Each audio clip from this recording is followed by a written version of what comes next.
The folder landed on the dining room table with a sound that Sarah Van Torp Lind, 37-year-old director of the Lind Community Trust and wife of Edmund, would remember for the rest of her life.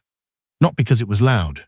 It wasn't, really. The table was solid oak, the kind that absorbed impact rather than amplified it.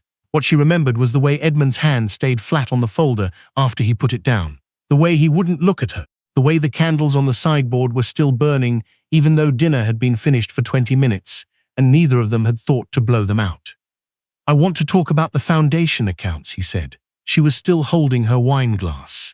She set it down carefully. Edmund Lind, 43-year-old Chief Operating Officer of Lind Hargrove Capital, her husband of 9 years, pulled the chair at the head of the table and sat down like he was chairing a meeting, which, Sarah would later understand, was exactly what this was. A meeting, one she had not been invited to prepare for. "The trust processed $42,000 in vendor payments last quarter," he said. "Payments I can't account for." She looked at him. "You're asking me about the trust accounts. I'm asking you to explain them." She had run the Lind Community Trust for 6 years. She had taken it from a small donor-advised fund with 3 staff members and a leaky office in Oakville to a nationally recognized charitable organization distributing nearly $4 million annually to housing, education, and food security programs across southern Ontario. She had done this while Edmund climbed from senior analyst to COO. She had done this while raising 2 children who were currently asleep upstairs. She had done this while hosting his clients at dinner parties and attending his firm's galas, and never once asking him to account for the expense reports she'd seen filed under client entertainment that she never saw any entertainment for. She looked at the folder. She opened it. The documents inside were not what she expected. They were not trust records. They were printed summaries. She could tell by the formatting, pulled from somewhere else, reformatted, annotated in red pen in handwriting that was not Edmund's. Someone had prepared these for him, someone who knew exactly what they were doing. "These aren't accurate," she said quietly. "The vendor payments are documenty. The vendor payments are real. The context isn't. This is missing 3 supporting invoices and the board authorization from February." She turned the page. "And this figure here, this is the annual allocation to the Brampton housing pilot, not an unaccounted expense. It was approved at the October board meeting. I have the minutes." Edmund leaned back. "Sarah, I'm telling you these are wrong. I'm not the only one who thinks they look irregular." She went still. "Who else has seen these?" He didn't answer right away. The candles flickered. Outside, a car moved slowly down the street, its headlights sweeping briefly across the ceiling. "Renata thinks..." "Renata," Sarah set the papers down. "Your sister has seen my trust accounts. She has a background in..." "I know what background she has. I also know she's been trying to move the Lind family endowment out of the trust's administrative structure since the day your father died." Sarah stood up. "Is that what this is? This is about accountability." "No," Sarah said. "This is about something else entirely." She had met Edmund Lind at a fundraising dinner for the Lind Family Foundation, which was, at that time, not yet the Lind Community Trust, and was barely functional. His father, Gordon Lind, had established it as a tax vehicle in the late 90s with good intentions and almost no operational framework. By the time Sarah came on as a development consultant in her early 30s, it was a filing cabinet full of pledge cards and a board that met twice a year at a steakhouse in Mississauga. Gordon liked her immediately. He said she reminded him of his first wife, Edmund's mother, who had died when Edmund was in his teens. He meant it as a compliment. He was a man who had genuinely loved his wife and genuinely regretted that his second marriage, to Renata's mother, had produced someone who regarded charity as a liability. Sarah spent 3 years restructuring the foundation before Gordon died. She built the governance framework, recruited new board members, renegotiated the donor agreements, filed for expanded charitable status. When Gordon passed, he left a letter with his estate lawyer that named Sarah as the preferred choice to serve as permanent director and left a personal endowment to the trust, not to the family, specifically so she would have independent operating capital. Edmund had proposed to her 8 months after his father's funeral. She had been in love with him by then. She had also been, if she was honest, something she would not let herself fully name for another 7 years. Uncertain. She'd married him anyway. They had children. They built a life in a pale brick house in Burlington with a garden she actually tended and a kitchen she actually cooked in. She had believed for a long time that this was enough, that she had chosen correctly. She had not known, when she married him, about Petra Solvane. Petra Solvane, 31 years old, was a junior portfolio analyst at Lind Hargrove Capital who had joined the firm 2 years ago. Sarah had met her once, briefly, at the firm's holiday party. She remembered a woman in a green dress who laughed a little too loudly at things Edmund said and touched his arm when making a point. She had noticed it and set the noticing aside. She was good at setting things aside. What she could not set aside. What she found 3 weeks after the dining room confrontation, in the browser history on the family laptop that Edmund had forgotten to clear, was a hotel in Niagara-on-the-Lake, a reservation for 2, made on a Thursday. His signature on the authorization form for a client off-site that corresponded exactly with the weekend he'd told her he was in Ottawa for regulatory meetings. She did not react. Not immediately. She made school lunches. She answered emails. She chaired the Trust's quarterly board meeting and reviewed the financial statements and said nothing to anyone. That night, after the children were in bed, she sat at the kitchen table with a cup of tea she did not drink and thought, with a clarity that surprised her, not about Edmund and Petra, but about the folder, the annotated documents, the red pen, the handwriting that was not Edmund's. Renata. Renata Lynn Bauer, 48-year-old executive director of Hargrove Asset Management and half-sister to Edmund, had never disguised her opinion that the trust was a drain on family resources. She had made her case to the board twice and been voted down twice. She had then made her case to Edmund privately, and Edmund, who respected his half-sister's business acumen in the way some men respected women who reminded them of themselves, had listened more carefully than he'd let on. Sarah pulled up the trust's financial management portal. She had full administrative access. She had always had full administrative access. This had never seemed like something that required comment. She looked at the vendor payment records the annotated documents had flagged. Then she looked at what the annotated documents had not flagged. A series of internal administrative charges, small amounts filed under operational overhead that had been accumulating for 14 months. They originated from a billing code she did not recognize. She ran the code against the trust's registered vendor list. No match.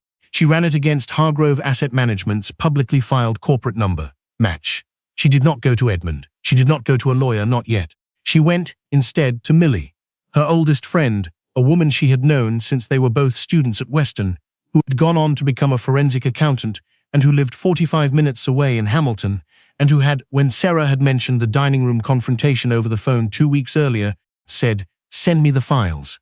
Millie Okafor sat across from her at a coffee shop in Dundas on a Tuesday morning with a green tea and a very specific expression that Sarah had learned over 30 years of friendship meant she had found something bad. "How long have you had signing authority over the trust accounts?" Millie asked. 6 years. "And the endowment Gordon left, the personal endowment, not the family contribution. Where does that sit?" "It's held in trust separately. The trust board has oversight, but the corpus is protected. It can't be redirected without a formal board resolution and legal review." Millie nodded slowly. "Okay, so here's what I'm looking at." She turned her laptop so Sarah could see the screen. "These administrative charges, 14 months, averaging about $800 per entry, are being billed to the trust under a vendor code registered to a numbered company. That numbered company has a registered director." Sarah looked at the screen. The director was not Renata. The director was Edmund. There are moments that don't feel like moments when they're happening. They feel like static, a white ringing kind of silence where you understand something intellectually before you understand it any other way. Sarah sat in that coffee shop in Dundas and looked at her husband's name on a numbered company extracting money from his dead father's charitable trust and felt, for approximately 30 seconds, nothing at all. Then she felt something she had not expected. Not grief, not rage, something cleaner than both. She felt like herself. How much, in total, across 14 months? Around 14,000. That's not enough to matter. "No," Millie said carefully, "but it's a test. Someone ran a small unauthorized extraction through a blind vendor code to see if it would be caught. It wasn't caught by anyone internal to the trust, which means someone is building confidence in the mechanism before they scale it." Sarah looked at her. "They're planning something bigger, the Gordon Lind endowment," Millie said. "If someone could manufacture a reason to remove you as director, restructure the trust board, and introduce a resolution to fold the endowment back into the family asset pool. It's approximately $3 million. Yes." Sarah picked up her tea. It had gone cold. "I need to know everything," she said.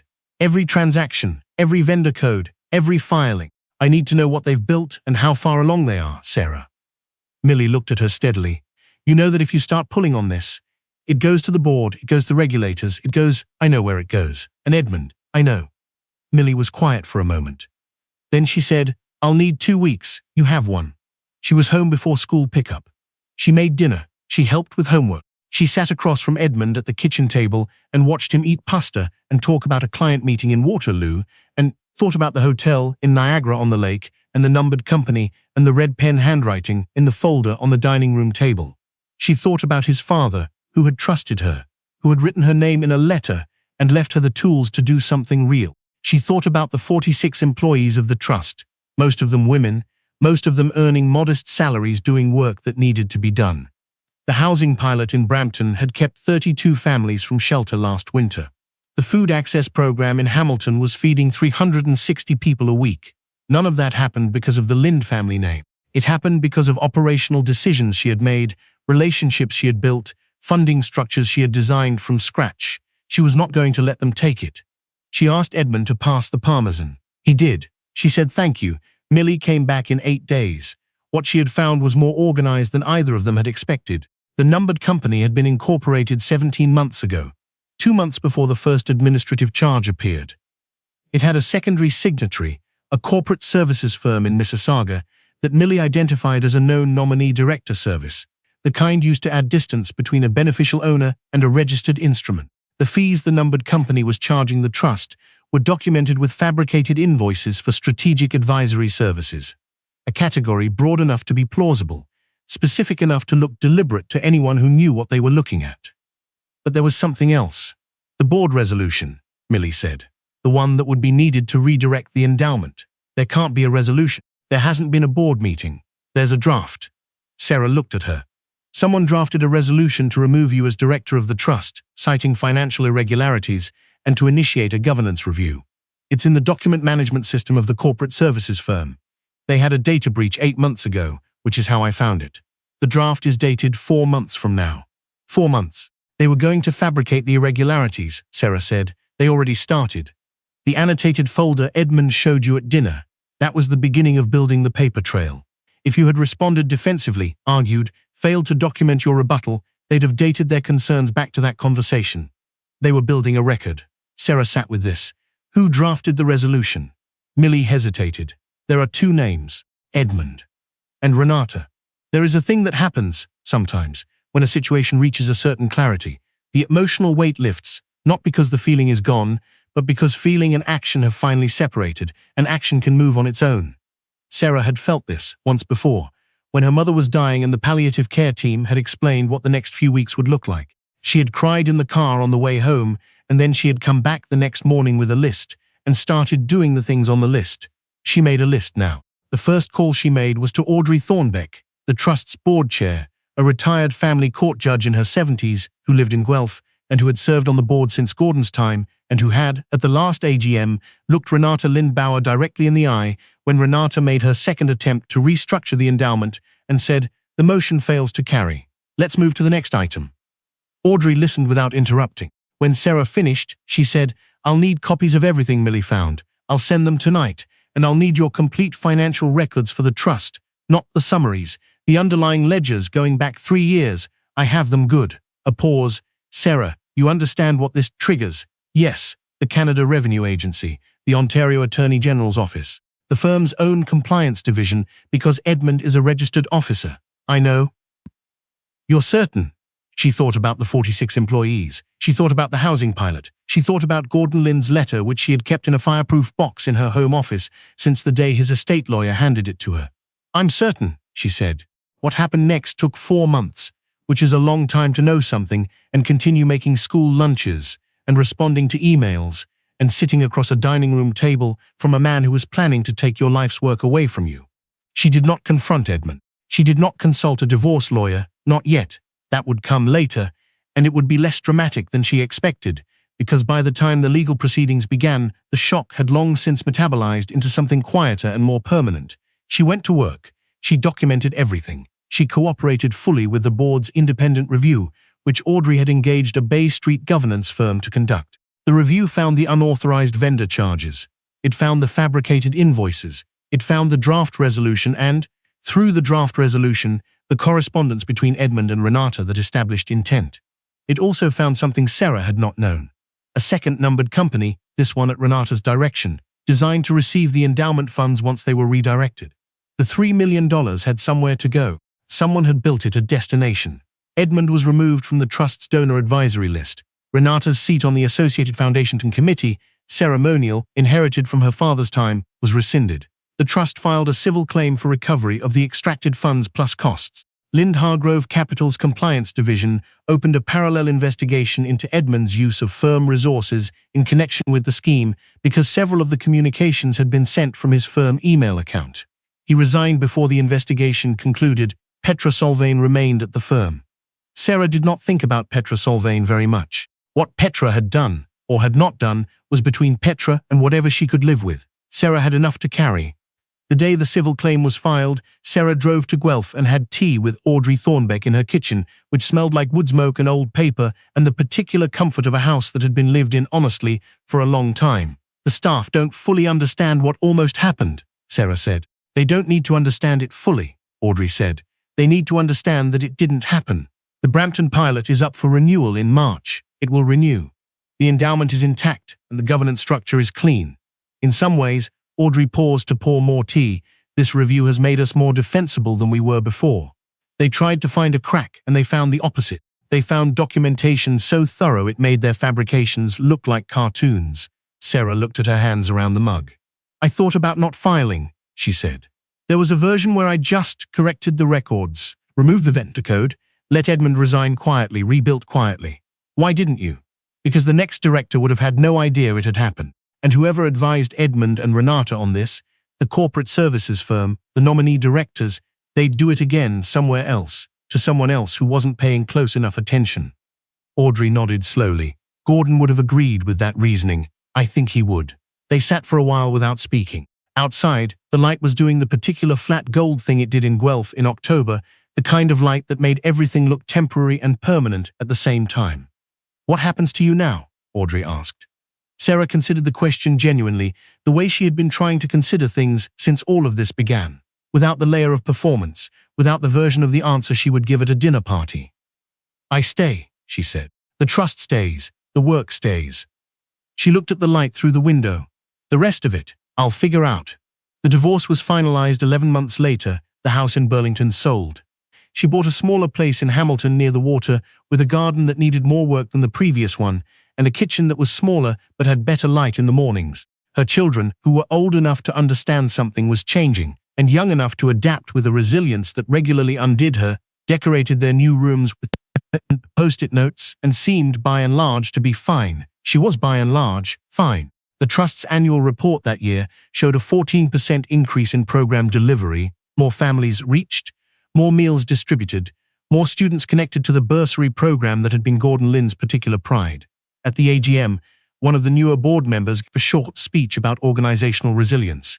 He did not know the specific shape of what he was describing. He meant it as a generality. Sarah sat in the second row and listened and did not correct him. Some things you keep, not because they are secret, but because they are yours, because the people who tried to take them did not succeed, and that is the only fact that matters now, and the rest is documentation, filed, organized, kept in a fireproof box, available to anyone who needs to understand what actually happened. She chaired the remainder of the meeting. She answered questions. She thanked the staff. She drove home in the October light, the same flat gold as that afternoon in Audrey's kitchen, and thought that the question she'd been asked a year ago, what happens to you now, was one she would be answering for a long time, still, in small ways, in daily ways, which was not a problem. That was just the work, the kind that doesn't end.